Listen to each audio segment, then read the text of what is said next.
हमारे बीच हैं इंजीनियर मंगू सिंह जी। देखा जाए तो आज कहीं ना कहीं भारतीय बौद्ध महासभा की तरफ से एक प्रोग्राम का आयोजन किया गया, एक दिवसीय कैडर का आयोजन किया गया, जहां समाज के बुद्धिजीवी लोग इस कैडर के माध्यम से उन लोगों को अपना अर्थक ज्ञान देने का प्रयास कर रहे हैं जो लोग अभी ज्ञान की वर्षा से लाभान्वित नहीं हो पाए हैं। और इंजीनियर मंगू सिंह जी से मैं जानना चाहेंगे, आज का जो प्रोग्राम है इसमें आप भी खुद एक पार्टिसिपेट कर रहे हैं, आप भी कुछ इसमें अपना कहीं ना कहीं अपना ज्ञान जो है वितरित कर रहे हैं लोगों को। क्या है आज के प्रोग्राम की?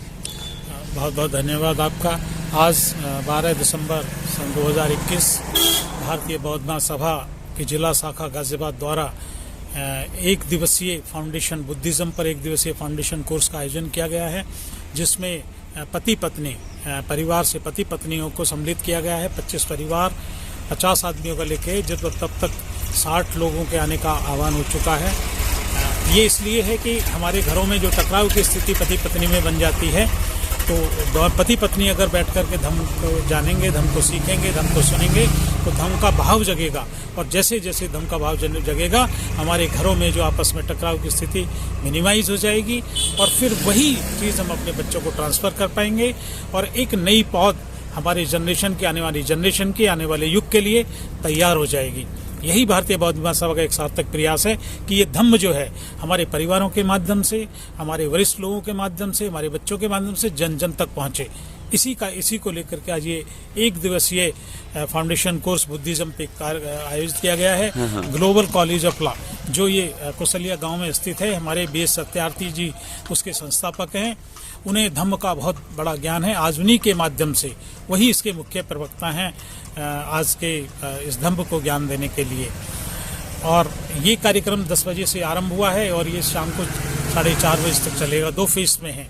पहले फेज में 1:30 बजे तक होगा, फिर उसके बाद लंच होगा, लंच के बाद 2 बजे से 4 बजे तक होगा। अच्छा इंजीनियर साहब, आपको रोकते हुए मैं जानना चाहूँगा, जिस तरीके से बुद्धिज्म को फैलाने की बात की जा रही है, बौद्ध में भारत बनाने की बात की जा रही है, क्या भारतीय बौद्ध महासभा की तरफ से आप उत्तर प्रदेश में किस तरीके से इसको निरंतर कार्य को गति दे रहे हैं?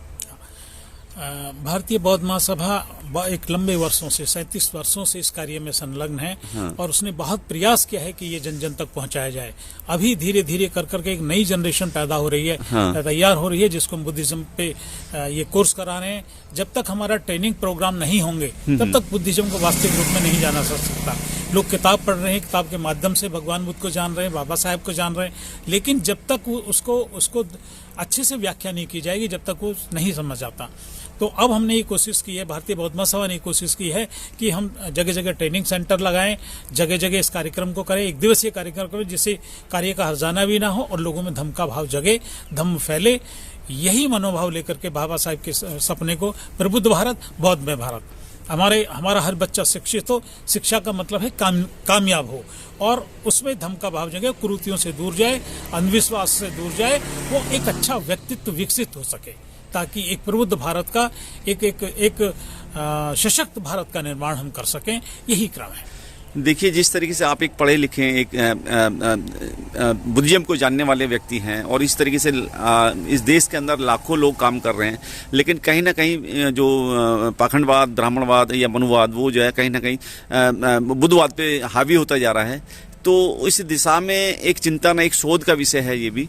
क्या आप जैसे लोग उस पर चिंतन मनन कर रहे हैं आज की तारीख में? हाँ, बिल्कुल बिल्कुल, आपने बहुत सही सवाल किया है और ये वास्तव में बहुत आवश्यक है।